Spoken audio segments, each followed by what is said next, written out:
Today, I'm pleased to announce members of my science and technology team. Dr. John Holdren has agreed to serve as Assistant to the President for Science and Technology and Director of the White House Office of Science and Technology Policy.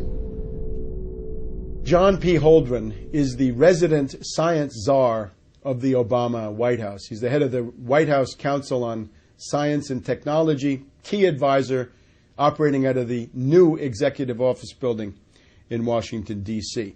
This man is a Malthusian fanatic. He's a follower of Bentham and Malthus and Darwin. In other words, the main philosophers of the British Empire in the 19th century and the fountainhead of reactionary and anti-human ideology in that time frame.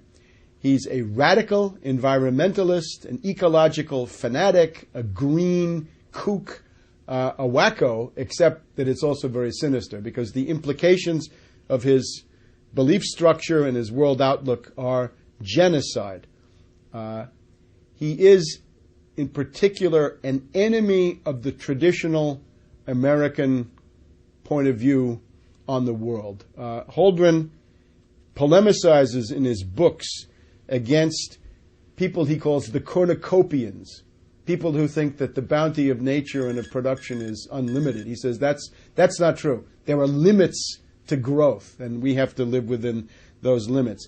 He polemicizes against growthsmanship, that you can grow your way out of a crisis. According to Holdren, that door has been permanently closed on all of us. And in particular, he says he hates the moonshot mentality of the average American. And that is to say, with the right kind of national mobilization, technology, and political will, you can do just about anything, including putting a man on the moon or putting other people out into space. So Holdren is anti-American in this deep way. He is a pessimist culturally and historically. He calls himself a neo-Malthusianism.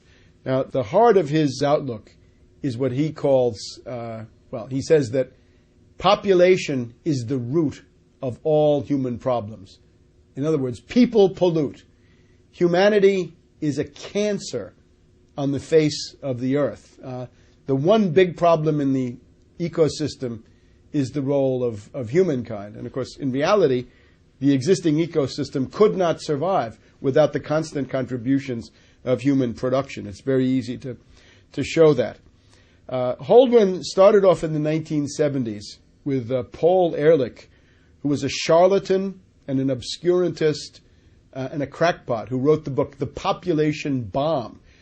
Ehrlich was convinced that world population was growing out of control and that this was going to lead to a breakdown of human civilization sometime in the late 20th century. And it goes together with the campaign of the limits of growth, the Club of Rome, Aurelio Peccei, and the rest of these people. This is kind of the intellectual milieu that Holdren comes out of. Now, there was no population bomb. It's just not true.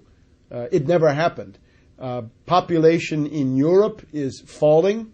If you just look at the self-renewal of these populations. Same thing in Japan. Same thing in Russia. They've all got a demographic problem which has nothing to do with overpopulation. It has to do with shrinking population. China has demographic problems that were caused by going along with this two-child per family policy. The U.S. would be experiencing demographic decline if it weren't for the flow of immigrants into the country. So there never was a population bomb. But Holdren does not revise or change his pseudoscientific outlook because of this.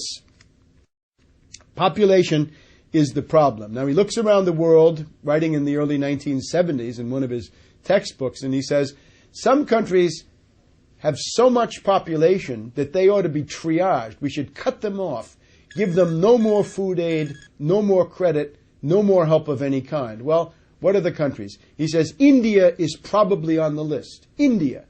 Hundreds and hundreds of millions of people. And Holdren says, cast them into the outer darkness. Then Bangladesh, with a couple of 100 million people, Holdren says, for sure, Bangladesh has got to be triaged. Give them nothing. Now again, the note of genocide. the idea that whole countries should be consigned to doom puts Holdren in a league which is far beyond Hitler in terms of the number of victims that these policies would result in. He hates science and technology.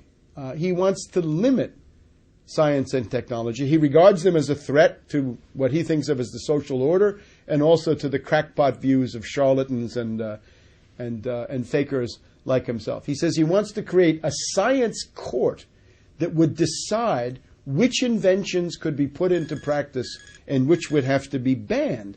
This is unbelievable. This would essentially strangle the source of human progress and consign us all into a stagnation and ruin, which would never end.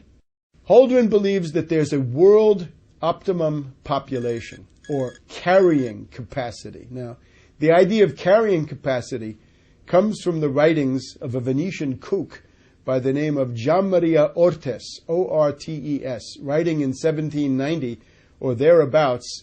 Ortes said that the limit of the world population was 3 billion people, and that if you went beyond that, you'd have famine and starvation and death, and it would always tend back to 3 billion people. Now, Holdren is even worse. He's more genocidal than Gianmaria Ortes. He's more genocidal than Malthus, who followed in the footsteps of Ortes.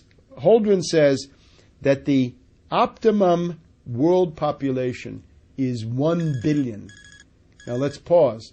At the time Holdren wrote that, the world population was already 4 billion.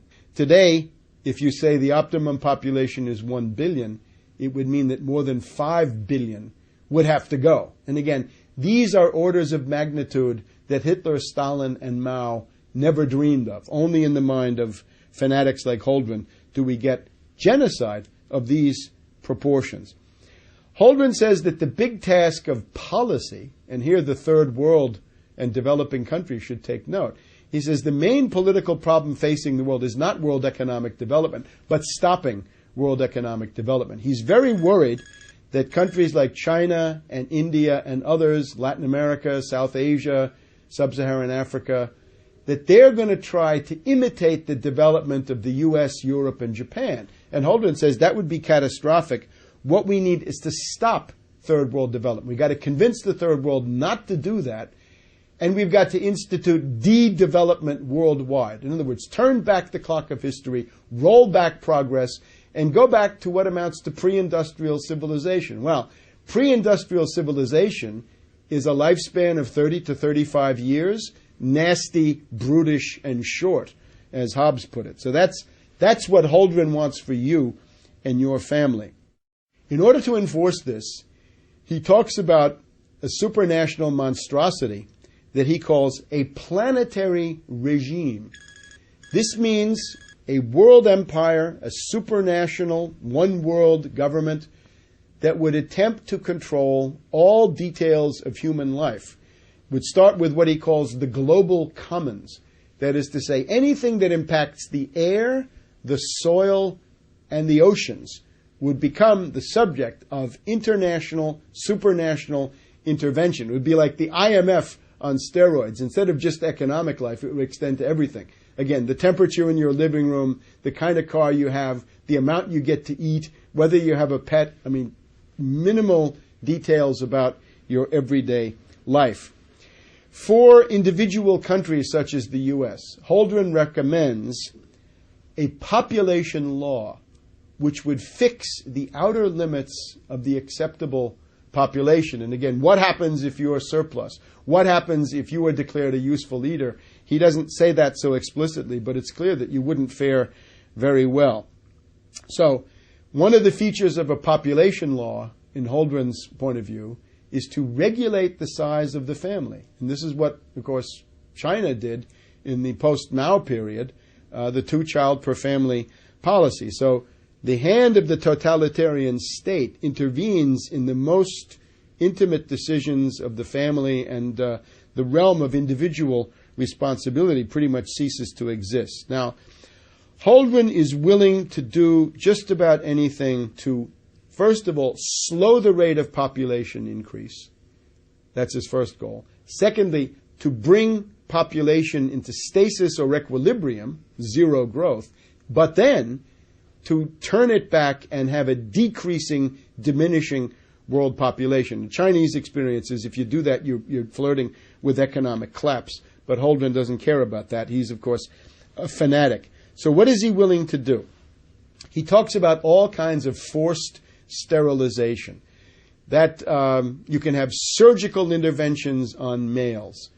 In India, he says, there was a policy of obligatory vasectomy once you had 2 children in the family if you were a government employee. He says that's something we could think about imitating.